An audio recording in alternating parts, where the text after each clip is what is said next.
Okay, so if we look at your belt buckle there on the right, I would say it's slightly more tilted down, therefore your back now is a little bit straighter or a little bit less curved than it is on the left hand side. Okay, now the sort of proof in the pudding there in terms of your backswing here as you go back, pretty good movement there. Okay, that's kind of the length of your backswing there. Okay, now when we go with this one, as that club goes back a bit further, that club now seems shorter, which therefore means it's just gone further, because obviously by going beyond this way, now that club is going to seem shorter, and if the club was horizontal, the club would be sort of that length. Okay. The other thing as well, if you look at your head height when you swing, it kind of maintains its position. Yeah, it's not dropping quite as much because I'm my posture. Because your posture. But look at your head now; it's almost on the horizon there, and then drops quite a dramatic amount. Because what you'll find out, that's the first. This is the second. Yeah. Right, yeah. So we look at this left hand one now. As you get to about here, your hips now start to drop in the position they want to be. But if you start off here, then try and change your posture during the swing, whoops, you're now getting near the golf ball.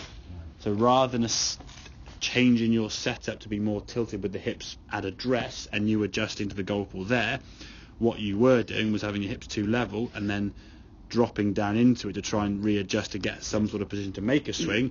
But now, of course, if you've got near the golf ball, you've got to read and react and then come back up out the shot. Right. To stop hitting the ground a foot behind the golf ball or whatever. Okay. And obviously you did that in that case, but from here now, if your head is here, as you go back, as you swing back to the golf ball here now, everything's moving up and back out of the way, so you come back and it's right at the toe end of the golf club. That's going to be a weaker shot. I mean, that would be kind of the centre.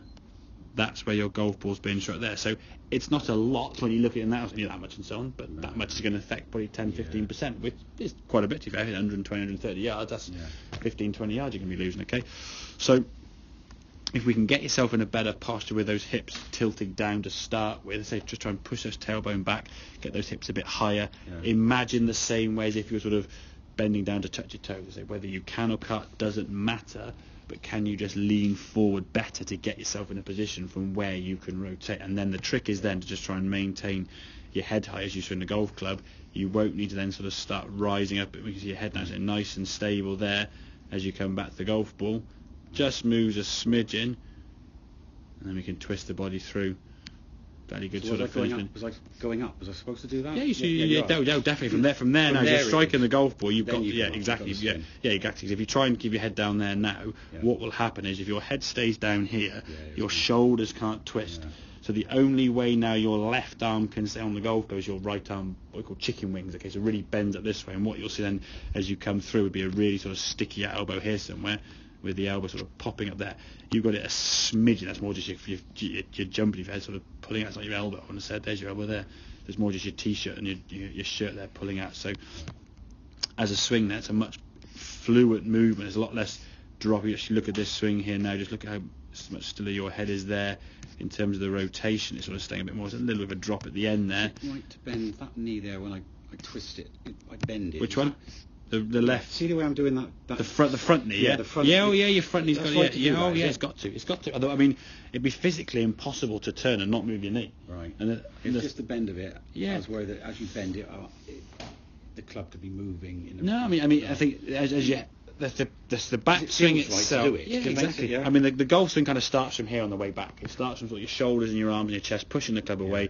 As your club starts moving away, okay, the first sort of few part of the swing now, the lower half doesn't really need to move at all, because you can move that club with just your arms and it's like a putt. If you're putting, you won't have your knees going that much.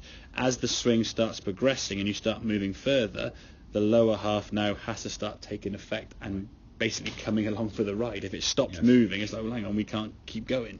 And then the problem is then what we see is people who have lower half movement issues, they'll cheat other body parts to try and compensate for that inhibition created. Okay, so as long as the lower half just goes with the top half, that's fine. You can make a full backswing. That hip is going back nicely around here, so it's make a nice shoulder turn.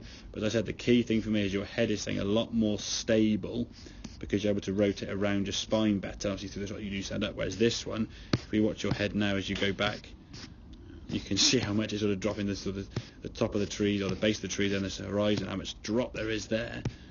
And you got to try and time that. And you think when you go back, the golf swing starts at 1:45.